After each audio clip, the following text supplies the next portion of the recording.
ng patong-patong na reklamo sa ombudsman ang isang bike rider laban kay dating Manila Mayor Alfredo Lim.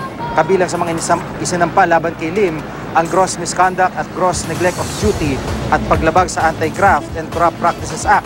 May kaugnayan naman ang mga reklamo sa hindi pagbabayad ni Lim ng kabuang 572 million pesos na buwis o pagririmita ng 572 million pesos na buwis nung siya ay mayor pa ng Maynila.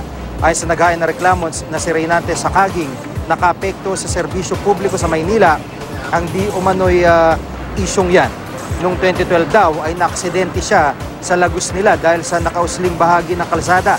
Kung maayos lang daw serbisyo ng pamamahala ni Lim, naiwasan sana aksidente. Ayon pa kay Sakaging, sarili niyang desisyon ang pagsasampan ng reklamo matapos makuha ang datos mula sa kanyang kaibigan na hindi niya pinangalanan. Sinusubukan pa po namin kunin ng pahayag si dating Mayor Alfredo Lim tungkol dito.